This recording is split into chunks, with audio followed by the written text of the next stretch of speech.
Baik, selamat pagi Bu Indung, Bu Bingkan, Kakak Bang Sistem Praktikum, dan teman-teman sekalian. Izinkanlah kami kelompok 1 untuk menyampaikan rencana desain rumah atau lantai yang telah kami siapkan. Yang pertama ada side plan dan tapak depan.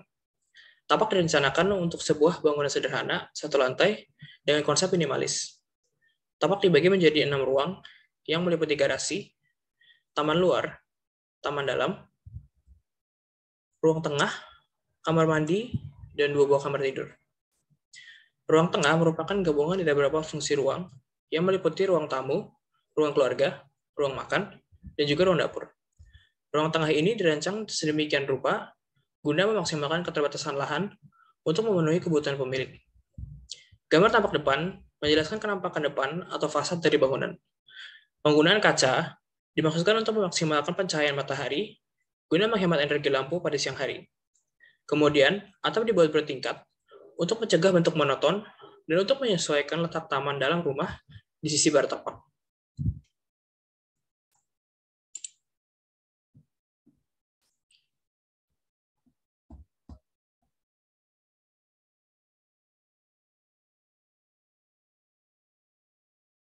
Ya. Bangunan direncanakan menggunakan untuk selanjutnya ada DAD sliding door. Bangunan direncanakan menggunakan 2 jenis pintu, yakni pintu rumah utama untuk akses ke dalam rumah dan pintu geser atau sliding door untuk akses ke kamar mandi dan akses menuju taman dalam rumah. Pintu geser yang digunakan pada bangunan memiliki dimensi 160 x 200 cm, di mana penggunaannya terbagi lagi berdasarkan transparansi pintu. Pintu geser untuk taman dalam rumah dibuat transparan untuk memaksimalkan cahaya matahari yang masuk dan memperbolehkan pengguna untuk melihat taman kecil dari dalam rumah tanpa harus keluar. Pintu geser untuk kamar mandi dibuat dengan bahan kayu yang tidak tembus pandang guna memberikan privasi pada pengguna kamar mandi. Untuk pintu rumah utama memiliki dimensi 80 x 200 cm dan menggunakan kayu mahoni, yakni jenis kayu yang kuat dan bisa didapatkan dengan harga yang relatif murah.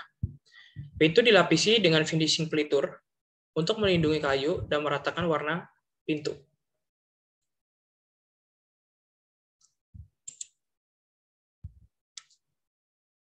Jendela yang digunakan pada bangunan merupakan jendela swing atau jendela jungkit.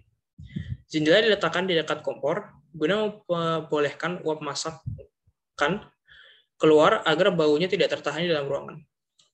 Jendela ini berdimensi 50 x 140 cm dengan tebal kusen 15 cm dan berbahan kayu serta kaca, tembus cahaya, sehingga juga dapat meningkatkan pencahayaan ke dalam rumah dan memperbolehkan pengguna rumah untuk melihat ke taman luar rumah juga.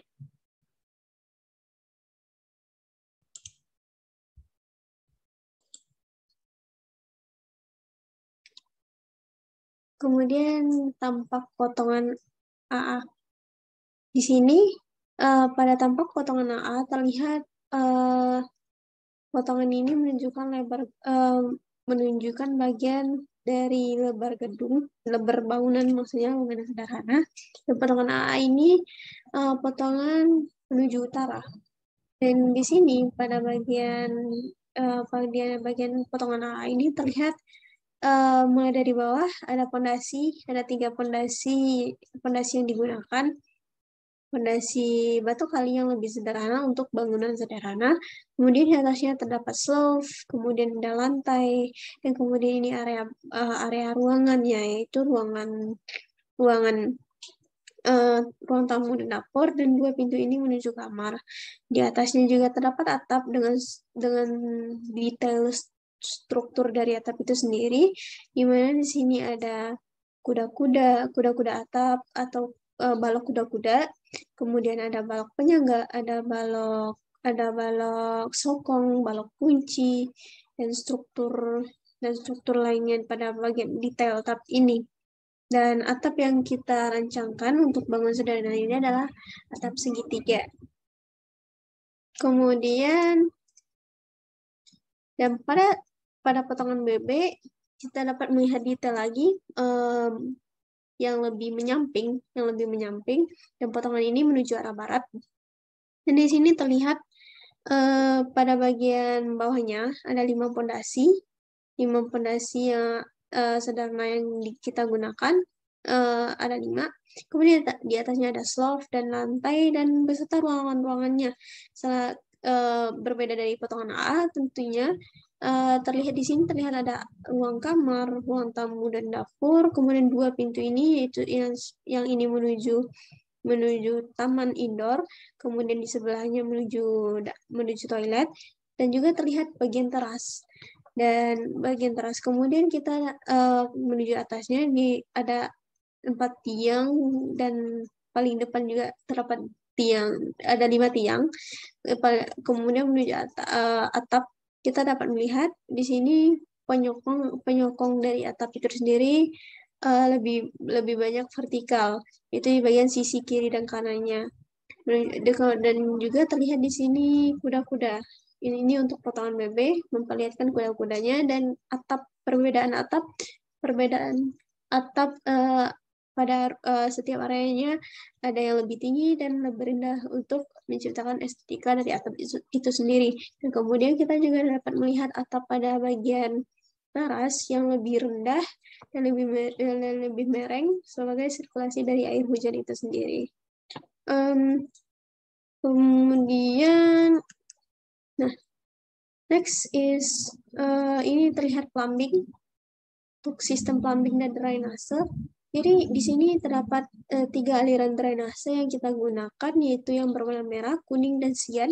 Untuk warna sian ini sendiri sebagai aliran drainase dari air hujan, di mana aliran drainase ini mengelilingi bangunan sederhana ini dan dibuang menuju area depan. Biasanya terdapat di area depan rumah terdapat got. Jadi jadi aliran air hujan ini pada umumnya dibuang ke area depan, got di area depan bangunan. Kemudian juga yang warna merah ini sebagai aliran air kotor. Aliran air kotor ini sendiri ada 3 pipa, yaitu dari toilet, dari pembuangan air kotor menuju septic tank, dan juga bekas air mandi, kemudian bekas cuci piring, dan dibuang menuju aliran pembuangan di area belakang bangunan. Kemudian kita juga ada aliran yang berwarna kuning. Warna kuning ini berasal dari tangki air, di mana ini adalah aliran air untuk air bersih yang digunakan menuju toilet sebagai kebutuhan air di toilet, kemudian menuju dapur untuk kebutuhan memasak, dan juga ke area taman, kedua taman ini, yaitu taman indoor dan taman depan rumah sebagai air penyiram tanaman. Dan ini untuk dari sistem plumbing itu sendiri kita dapat melihat di sini penggunaan pipa, penggunaan elbow sebagai sambungan pipa, serta keran air. Pipa yang kita gunakan dan rencanakan adalah pipa PVC 3/4 inci dan 3 inci untuk pembuangan air kotor, air limbah manusia. Dan untuk sistem plumbing ini sendiri, kenapa kita menggunakan pipa PVC? Karena lebih kuat, tahan lama dan kokoh, serta mudah dirawat, dan lebih cocok untuk bangunan sederhana ini. Dan walaupun dengan kekurangannya yaitu peka terhadap sinar matahari, jadi pipa tersebut kita tanamkan di dalam tanah, jadi alirannya berada di bawah tanah, namun juga beberapa menempel di dinding bangunan ini. Next.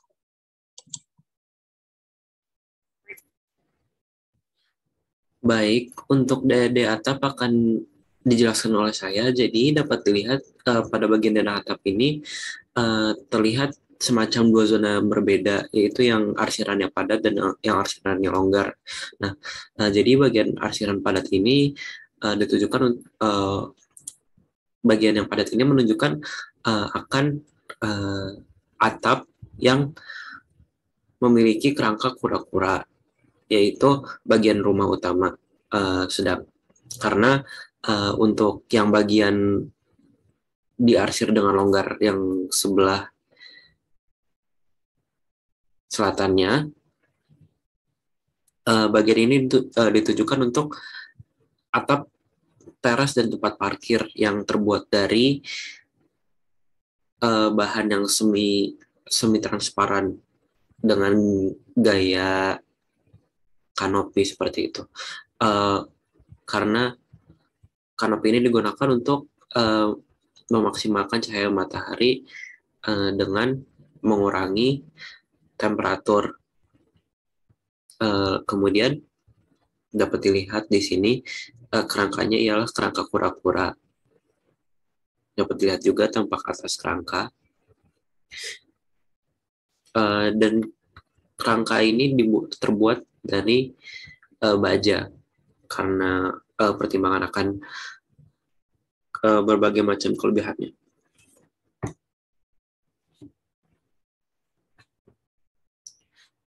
Baik, selanjutnya akan dijelaskan oleh rekan saya. Baik, selanjutnya akan menjelaskan mengenai DD fondasi. Di sini kami menggunakan fondasi batu kali. Kenapa kami menggunakan fondasi batu kali? Karena fondasi batu kali digunakan untuk rumah berlantai satu yang memiliki beban yang cukup ringan. Untuk fondasi batu kali ini memiliki beberapa kelebihan, diantaranya mudah untuk didapat dan efisien, serta juga murah. Dan material yang digunakan juga tidak terlalu sulit untuk dicari.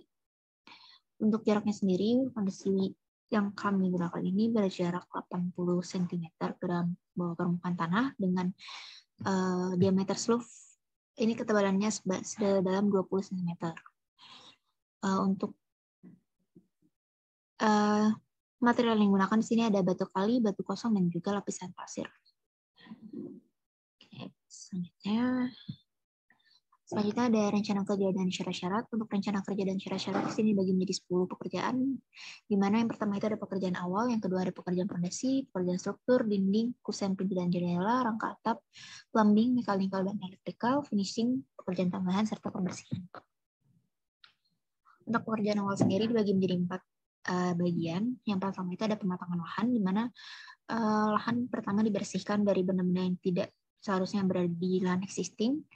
Selanjutnya ada pekerjaan cut and fill, di mana kita menyamakan elevasi dari permukaan yang akan dibangun, sehingga tidak ada ketinggian yang beragam ataupun ketinggian yang tidak diinginkan. Selanjutnya ada pemasangan boplank. Boplank sendiri ini merupakan titik-titik dari bangunan yang dibatasi dengan pagar dengan menggunakan papan kayu. Nah, untuk boplank sendiri ini dibangun dengan jarak tertentu dari tempat rencana penggalian fondasi dengan jarak sekitar 1 meter lebih dari jarak seharusnya pembangunan dilaksanakan. Selanjutnya ada pembuatan lubang galian. Lubang galian ini digunakan untuk pembuatan lubang galian fondasi dan disesuaikan dengan jenis fondasi, karena kami tadi menggunakan fondasi batu kali, sehingga pembuatan lubang galian ini juga akan dilakukan di seluruh bagian permukaan tanah yang akan dibangun dinding dan dilakukan di sepanjang denah bangunan. Lalu selanjutnya ini pengerjaan fondasi. Sebelum dilakukan pekerjaan fondasi, dilakukan penaburan pasir uruk ke dalam tanah terlebih dahulu dengan ketebalan pasir uruk minimal itu yaitu 5 cm. Setelah itu tanah diletakkan batu kosong untuk menyalurkan beban dari atas ke tanah. Lalu berikutnya dipasang batu kali. Untuk fondasi bangunan batu kali ini merupakan fondasi yang memenuhi persyaratan teknis atau sesuai dengan keadaan lapangan. Untuk ukuran fondasinya sendiri menggunakan fondasi batu bara dengan perekat 1 pieces banding 3 banding 10 dan kemudian diplaster kasar dan bagian bawah fondasi dipasang batu kosong. Lalu selanjutnya ada pekerjaan struktur. Pekerjaan struktur ini dibagi di pekerjaan sloof. Pekerjaan sloof ini sendiri dimulai dengan pembangunan fondasi terlebih dahulu, lalu selanjutnya sloof dipasang dengan lebar 15 cm, tinggi 20 cm, dengan menggunakan besi beton tulangan utama yang menggunakan 4 buah diameter sebesar 10 mm. Selanjutnya, setelah pengerjaan sloof dilakukan, ada pengerjaan kolom. Pengerjaan kolom dilakukan dengan menentukan titik di kolom pertama.